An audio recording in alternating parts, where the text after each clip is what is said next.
وبه نستعين إنه خير ناصر ومعين. أما بعد، قال رسول الله: قد أقبل إليكم شهر الله بالبركة والرحمة والمغفرة. برکتوں، رحمتوں اور بخششوں کا مہینہ آپ کے درمیان ہے. وہ مہینہ کہ جس میں ایک آیت کی تلاوت، ایک قرآن ختم کرنے کا ثواب ہے. ایک مومن کو روزہ افطار کرانا پیغمبر کے مطابق گزشتہ تمام گناہوں کو خداوند عالم بخش دیتا ہے. عزیزو، ہم اور آپ جس دور سے گزر رہے ہیں، انسان تنہائی کی زندگی کبھی نہیں گزار سکتا. سماج اور معاشرے کے ساتھ ہمیں مل کے چلنا ہے. سماج اور معاشرے کو لے کے چلنا ہے. سماج اور معاشرہ ہمارے لیے اسی طرح ہے جیسے ہمارے جسم کے اعضاء ہیں. اگر ایک انگلی میں درد ہو تو انسان کا پورا جسم درد کرتا ہے. ایسا نہیں کہ انگلی کی درد ہمیں کیا مطلب، انگلی میں درد ہے تو ہونے دیں. نہیں، اگر انگلی میں درد ہے تو پورے جسم میں آپ کے درد ہوتا یا نہیں ہوتا. اسی طرح اگر سماج کا ایک شخص، ایک بندہ ضرورت مند یا محتاج ہے تو گویا ہم سکون میں نہیں ہیں. پیغمبر کی حدیث ہے: من اصبح ولا یہتم بامور المسلمین فلیس بمسلم. اس حال میں ہم صبح کریں کہ ہمیں مسلمانوں کے بارے میں خبر نہ ہو یا ہم غافل ہوں تو ہم مسلمان نہیں ہیں. یعنی اس سماج میں، جس سماج میں اگر لوگ غربت کی زندگی گزار رہے ہیں اور ہم آرام سے کھا پی رہے ہیں تو پھر ہم مسلمان نہیں ہیں. عزیزان محترم، یہ وہ برکتوں کا مہینہ ہے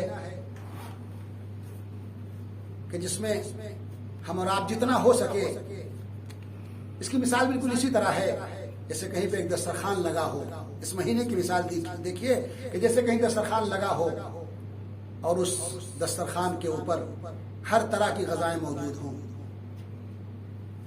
مرغ ہے، بکرے کا گوشت ہے، مچھلی ہے، پینے کی تمام چیزیں، پیپسی سے لے کے پانی سے لے کے تمام سہولتیں موجود ہوں، ہر طرح کے سلاڈ، ساری چیزیں موجود ہوں. اور اب ایسے دسترخوان پہ جانے کے بعد کہ وہاں کہہ دیا جائے کہ انسان جو چاہے وہاں سے لے سکتا ہے، جو چاہے کھا سکتا ہے اور سب کچھ فری ہے، آزاد ہے، اور پھر انسان پلیٹ لے کے ایک دروازے سے گھسے اور دوسرے دروازے سے نکل جائے تو اس سے بڑا بیوقوف کوئی نہیں مانا جاتا. یہ مہینہ بالکل اسی طرح ہے. اس میں برکت ہی برکت ہے، رحمت ہی رحمت ہے، اور مغفرت اس طرح سے ہے کہ خداوند عالم اس میں ہر رات کتنے گنہگاروں کو جہنم سے آزاد کرتا ہے. اگر اس مہینے میں بھی انسان بخشا نہ جائے پھر بدبخت ہے وہ شخص. اس طرح کی مثال ہے اس ماہ مبارک کی. اس میں ایک آیت کی تلاوت، ایک قرآن ختم کرنے کا ثواب. اس میں ایک مومن کو افطار کرانا 1 سال کے گناہوں کا کفارہ. چھٹے امام نے کہا کہ مومن کو افطار کرانا 1 سال کے گناہوں کا کفارہ ہے. ایک غلام آزاد کرنے کا ثواب ہے. عمل تو اپنی جگہ، جو آپ روزہ رکھتے ہیں، پیغمبر اسلام کی حدیث ہے کہ جنت کے دروازوں میں ایک دروازہ جس کا نام ریان ہے اور اس دروازے سے صرف اور صرف روزے دار ہی داخل ہو سکتے ہیں. یہ وہ مہینہ ہے کہ جس کے جزا کے لیے، جس کے روزے کا ثواب اتنا ہے کہ پیغمبر نے کہا کہ اگر تمام زمین سونے سے بھر دی جائے اور وہ بندہ جو اللہ کی خاطر اپنے میل و رغبت اور اپنے شوق کے ساتھ اللہ کے لیے روزہ رکھتا ہے، یہ سونے سے بھری ہوئی زمین بھی اس کے ثواب کا بدلہ نہیں ہو سکتی. خداوند عالم قیامت میں اس کا بدلہ دے گا. عزیزو، اس روزے کے ثواب کا یہ حال ہے کہ اسی لیے خداوند عالم نے حدیث قدسی میں کہا: الصوم لی وانا اجزی بہ. روزہ میرے لیے اور میں اس کا ثواب دوں گا. یعنی دنیا میں اس کا ثواب نہیں مل سکتا. عزیزو، اتنا عظیم مہینہ اور اس میں روزے کا اتنا ثواب، اس ثواب سے بڑھ کے بھی ایک ثواب ہے. اس کے لیے 7ویں امام فرماتے ہیں، کیا کہتے ہیں کہ بندے مومن کو افطار کرانا روزہ رکھنے سے زیادہ بہتر ہے. اب آپ اندازہ لگائیے، اس روزے کا اتنا ثواب اس روزے سے بہتر کیا ہے؟ کسی بندے مومن کو افطار کرانا ہے. اس کا مطلب یہ نہیں ہے کہ انسان روزہ چھوڑ کے بیٹھ جائے اور صرف روزہ افطار کروائے. نہیں، اس مہینے کی برکت یہ ہے. رسول سے پوچھا یا رسول اللہ اس مہینے میں صدقہ دینا کا اور مہینوں سے زیادہ افضل ہے. میں اس لیے اپنے موضوع کی طرف آ رہا ہوں. ایک بندے مومن کو افطار کرانا امام کے مطابق روزہ رکھنے سے زیادہ ثواب ہے. 1 سال گناہ کے کفارہ ہے. موضوع کیا ہے آپ سب کے سامنے ہے. قرآن میں انفاق اور اطعام دینا کیا ہے؟ کسی بندے مومن کو کھانا دینا یا کھانے کی چیزیں فراہم کرنا. اور مہینوں میں تو ثواب ہے. اس مہینے میں ثواب کئی گنا زیادہ ہے. جیسا کہ آپ نے ملاحظہ کیا, میں بار بار ریپیٹ نہیں کرنا چاہتا. اب آئیے جس زمانے میں ہم گزر رہے ہیں, جس دور سے گزر رہے ہیں, تمام لوگ اکثریت کو دیکھیے آپ پریشان حال ہو رہے ہیں, غربت کی زندگی ہو رہی ہے. ایسے حالت میں ہم کسی بندے مومن کی اگر مدد کرتے ہیں, امام سجاد میں مثال آپ کے سامنے پیش کروں, آئیڈیل ہے ائمہ ہمارے لیے, اور ہمارے زندگی میں کس حد تک ہمارے امام آئے ہیں ہماری زندگی میں, اور ہم کس حد تک اپنے امام کی زندگی سے اپنے کو درس لیے ہیں. چوتھے امام کشف الغمہ میں محقق اربلی نے ایک داستان, ایک واقعہ نقل کیا ہے چوتھے امام سے. وہ یہ ہے کہ امام جب روزہ رکھتے تھے تو ایک بکرا منگواتے تھے. بکرا منگوانے کے بعد امام اس کو ذبح کرتے تھے, اور ذبح کرنے کے بعد امام اس کا سالن پکواتے تھے. سالن پکوانے کے بعد امام رات میں خود بیٹھتے تھے افطار کے بعد, اور بیٹھنے کے بعد امام اس کا سالن تمام چاہنے والوں کو, فیملی کو کہتے تھے کہ اپنے اپنے ظرف اور اپنے برتن لے کے آؤ. سب برتن لے کے آتے تھے اور امام خود بیٹھ کے سب کا سالن نکال کے دیتے تھے, اور خود امام نمک اور روٹی یا خرما اور روٹی کے ذریعے امام افطار کرتے تھے. ہمارے ہاں کیا ہوتا ہے, ہماری زندگی کس حد تک امام سے سبق اور درس لے رہی ہے. ہمارے یہاں اگر کوئی قربانی کرتے ہیں یا نذر کرتے ہیں یا بکرا ذبح کرتے ہیں تو جو اچھا گوشت ہوتا ہے اس کو نکال لیتے ہیں, اور جو بقیہ گوشت ہوتا ہے وہ دوسروں میں تقسیم کر دیتے ہیں. لیکن ائمہ کی زندگی دیکھیے اس طرح سے آئی, اور اس کے بعد طعام دینا, کھانا پہنچانا, ثواب کتنا ہے, کس شرط کے ساتھ. قرآن کی آیت دیکھیں, چونکہ موضوع میں نے کہا قرآن, یہ مہینہ ایک آیت کی تلاوت ایک قرآن کا ثواب رکھتا ہے. وَيُطْعِمُونَ الطَّعَامَ سورہ دہر میں خداوند عالم نے کہا آئیڈیل اور نمونے کے طور پر وَيُطْعِمُونَ الطَّعَامَ عَلَىٰ حُبِّهِ مِسْكِينًا وَيَتِيمًا وَأَسِيرًا. اہل بیت کے کردار کو ہمارے لیے نمونہ پیش کیا ہے کہ اس کی محبت میں مسکین, یہ اس کی محبت میں مسکینوں, یتیموں, اسیر کو کھانا کھلا رہے ہیں. یعنی اگر اللہ کی محبت میں آپ نے ایک بندے مومن کو افطار کرایا تو اس کا ثواب یہ جو میں نے آپ کے سامنے عرض کیا اتنا آپ کو ملے گا. اور اس کے بعد انما نطعمکم لوجہ اللہ, ہم صرف اللہ کی مرضی کی خاطر تمہیں کھانا کھلاتے ہیں. کون کہہ رہا ہے؟ اہل بیت کا ارادہ یہ تھا, نہ تم سے جزا چاہتے ہیں. انما نطعمکم لوجہ اللہ لا نريد منکم جزاء ولا شکورا, نہ ہم تم سے جزا چاہتے ہیں اور نہ شکریہ.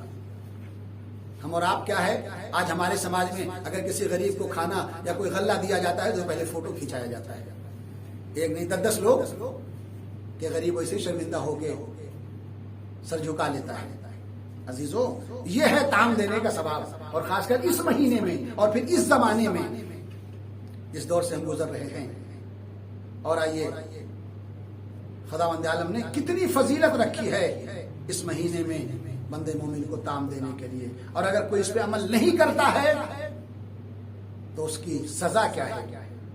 فی جنات یتساءلون سورہ مدثر میں خداوند عالم ارشاد فرماتا ہے کہ اہل جنت آپس میں ایک دوسرے سے سوال کریں گے. کیا؟ عن المجرمین, گنہگاروں سے. ما سلککم فی سقر, آخر کس چیز نے تمہیں جہنم میں پہنچایا, کیا چیز تھی جس کی وجہ سے تم جہنم میں آئے؟ تو کیا کہیں گے؟ قالوا لم نک من المصلین. پہلی چیز تو یہ کہ ہم نماز نہیں پڑھتے تھے. یہ وہ مہینہ ہے کہ جس میں اگر اپنے گناہوں کا بوجھ ہلکا کرنا چاہتے ہیں تو سحر میں اٹھ کے نماز شب پڑھ کے اور طولانی سجدہ کر کے اپنے گناہوں کے بوجھ کو ہلکا کر سکتے ہیں. ہر عمل عبادت ہے اس مہینے میں, حتیٰ کہ سانس لینا جو ہمارے اختیار میں نہیں ہے وہ تسبیح کا ثواب ہے. سو جانا عبادت ہے. اگر پھر بھی انسان محروم رہ جاتا ہے اس مہینے میں عمل سے، اس کی سانسیں عبادت ہوں، ایسا نہیں کہ پھر سوئے ہی انسان نہیں ہے. اگر تھک کے اعمال کر کے سو جاتا ہے تو اس کا سونا عبادت ہے.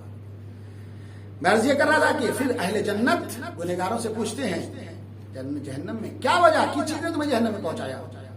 وہ کہیں گے ہم پہلے تو نماز گزار نہیں تھے، دوسری چیز وَلَمْ نَكُ نُطْعِمُ الْمِسْكِينَ، اور ہم غریب محتاج کو کھانا نہیں دیتے تھے. اس کا مطلب یہ ہے کہ اگر انسان مومن بندے کو کھانا نہیں پہنچاتا ہے تو جہنم اس کی جائے گاہ ہے. اس مہینے میں اگر ہم اس سے محروم رہ جائیں کتنا بڑا ثواب ہے. اور اس کے بعد قرآن کی دوسری آیت میں آپ کے سامنے پیش کروں چونکہ میرا موضوع دوسری چیز اطعام کے ساتھ انفاق ہے. انفاق کے معنی وہ نہیں ہے جو ہم نان و نفقہ فیملی کا، والدین کا، بال بچوں کا جو ہمارے اوپر واجب ہے، یہ تو ہمارے لیے کمپلسری ہے، یہ تو ضروری ہے. اس کے علاوہ مستحب انفاق جو ہے، جو غریبوں کے لیے ہے، محتاجوں کے لیے ہے، مستحب انفاق جو خرچ کرنا ہے، اس کے لیے میں عرض کروں کہ جب خداوند عالم پیسے والوں کو پیسہ دیتا ہے کس لیے دیتا ہے؟ تاکہ وہ ہمارے بندوں میں تقسیم کریں. اور جب نہیں تقسیم کرتے ہیں تو سورہ فجر کی آیت سنیے گا اور وہ کہتا ہے خداوند عالم ارشاد فرماتا ہے وَإِمَّا إِذَا مَبْتَلَاهُ فَقَدَّرَ عَلَيْهِ رِزْقُهُ، اور جب آزمائش کے لیے روزی کو تنگ کر دیتا ہے، اذا مبتلاه فقدر علیہ رزقہ فیقول، تو وہ کہتے ہیں ربی اہانن، خداوند عالم نے ہماری توہین کی، میرے پروردگار نے میری توہین کی ہے، یعنی روزی تنگ کر دیا. کس لیے؟ چونکہ اب غریبوں میں بانٹ نہیں رہے تھے. تو قرآن کا کیا ہے کہنا ہے کلا بل لا تکرمون الیتیم، بلکہ ایسا ہرگز نہیں ہے کہ ہم نے تمہاری توہین کی خاطر تمہاری روزی تنگ کر دی ہے، بلکہ تم یتیموں کا احترام نہیں کرتے تھے. لا تکرمون الیتیم، یتیموں کا احترام نہیں کرتے تھے. اور اس کے بعد ولا تحاضون علی طعام المسکین، اور غریب کو کھانا کھلانے پر ایک دوسرے کی کو آمادہ نہیں کرتے تھے، یعنی خود بھی بانٹیں اور دوسروں کو بھی اس کام کے لیے آمادہ کریں کہ آپ غریبوں کو کھانا تقسیم کریں، محتاجوں تک کھانا پہنچائیں، ضرورت مندوں تک کھانا پہنچائیں. یہ سزا ہے ان لوگوں کی کہ جن کو خدا نے دولت دی ہے اور غریبوں تک نہیں پہنچاتے. لہذا انفاق کرنا. اب یہ اور بات ہے کہ روزہ افطار کرانے کا جو میں نے ثواب عرض کیا، ایسا نہیں ہے کہ آپ فقیر ہی کو پہنچائیں، محتاج کو ڈھونڈیں، یا یہ وہ لوگ جو نہیں اتنی استطاعت رکھتے ہیں. رسول اسلام سے پوچھا کسی نے آ کے یا رسول اللہ ہمارے پاس اتنی دولت تو نہیں کہ ہم کسی کو کھانا کھلا سکیں. کہا یہ خرما صحیح، یہ خرمے کے ذریعے افطار کروا سکتے ہو. البتہ یہ رسم ایسا ہو گیا کہ خرمے کے ذریعے افطار کروا سکتے ہو. جو پیسے والے بھی ہیں وہ مسجدوں میں خرما بھجوا دیتے ہیں کہ صفوں میں خرما تقسیم کر دیا جائے. نہیں، یہ ان کے لیے رسول نے نہیں کہا تھا کہ جن کے پاس دولت ہے اور وہ دولت رکھتے ہوئے بھی خالی خرما پہنچا دیتے ہیں، غریبوں میں خرما بانٹتے نہیں. جن کے پاس نہیں ہے ان کے لیے رسول نے کہا کہ کم سے کم خرمے کے ذریعے تم کسی بندے مومن کو افطار کروا سکتے. عزیزو، اور یہ ایسا یتیموں تک رسائی جو قرآن نے کہا بل لا تکرمون الیتیم، اس لیے روزی تنگ کر دیتا ہے کہ آپ یتیموں کا احترام نہیں کرتے. آج ہمارے سماج میں سب سے زیادہ گرا ہوا یتیم بچوں کو سمجھا جاتا ہے. وہ بچہ جس کے والدین، جس کے باپ دنیا سے بچپنے میں یا بلوغ سے پہلے چلے گئے، اس کو یتیم کہا جاتا ہے. عزیزو، آج سماج اس کو کتنی گری نظر سے دیکھتا ہے، جبکہ خدا کی نظر میں اس کا احترام کہیں زیادہ ہے. وہ باپ سے تو محروم ہو گیا لیکن اللہ کی رحمت سے مایوس نہیں ہوا ہے، اللہ کی رحمت سے وہ دور نہیں ہوا ہے. اللہ کی نظر اس میں اتنی زیادہ ہے کہ قرآن کہتا ہے کہ جو یتیموں کا احترام نہیں کرتے ان کے رزق کو تنگ کر دیا جاتا ہے. اور آگے آئیے، قرآن سورہ معون میں ارشاد ہوتا ہے ارایت الذی یکذب بالدین، بلکہ انکار کرنے والوں کو جو یتیم کا احترام نہیں کرتے، جو یتیم کی مدد نہیں کرتے، یتیم کے ساتھ اچھا برتاؤ نہیں کرتے، ان کے لیے کہا گیا ہے، حتیٰ کہ یہاں تک کہا گیا ہے کہ ایسا جیسے وہ قیامت کا انکار کرتے ہیں. قیامت ہمارے ارکان دین میں سے ایک رکن ہے، جو 5 ہیں، توحید و نبوت و عدالت و امامت و قیامت، ان میں سے ایک رکن گویا قیامت کا انکار کرنا ہے. اگر آپ کسی یتیم کا احترام نہیں کرتے، اس کی مدد نہیں کرتے. ارایت الذی یکذب بالدین، کیا تم نے اس شخص کو دیکھا ہے جو قیامت کو جھٹلاتا ہے؟ قرآن کہہ رہا ہے دیکھنا چاہتے ہو یا دیکھا ہے جو شخص قیامت ارائیت الذی، کیا تم نے شخص کو دیکھا ہے جو قیامت کو جھٹلاتا ہے؟ فذلک الذی یدعو الیتیم، کون ہے یہ؟ وہی شخص ہے جو یتیم کو دھکے دیتا ہے۔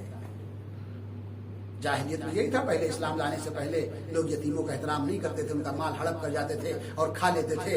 قرآن نے وہاں پہ اسلام جب آیا تو اس کے بعد جو احترام اور جو شخصیت اور جو احترام یتیموں کو دیا قرآن نے اور اسلام نے، وہ کسی مذہب میں نہیں رہا۔ یہ وہی شخص ہے، قرآن کیا کہتا ہے؟ قیامت کا انکار کرنے والا کون ہے؟ یہ وہی شخص ہے جو یتیم کو دھکے دیتا ہے۔ اس کے بعد قرآن کیا ہے؟ وَلَا يَحُضُّ عَلَىٰ طَعَامِ الْمِسْكِينِ، اور کسی غریب کو کھانا دیتے پر لوگوں کو آمادہ نہیں کرتا ہے۔ وَلَا يَحُضُّ عَلَىٰ طَعَامِ الْمِسْكِينِ، غریب کو کھانا دینے پر لوگوں کو بھی آمادہ نہیں کرتا، نہ خود دیتا ہے نہ دوسروں کو، یعنی امر بالمعروف۔ لہذا ہمیں چاہیے، ہمیں اور آپ کو چاہیے کہ اس زمانے میں فقیروں کو، یتیموں کو، عزیزان محترم، جو ہمارے زمانے کے حالات چل رہے ہیں، جو ماحول چل رہا ہے، ایسے زمانے میں، ایسے حالات میں ہمیں اور آپ کو بہتر طریقے سے غریبوں کی مدد کرنا چاہیے، مسکینوں تک رسائی ہونا چاہیے۔ اور ہم اور آپ اگر نہیں مدد کر سکتے ہیں تو کون مدد کرے گا؟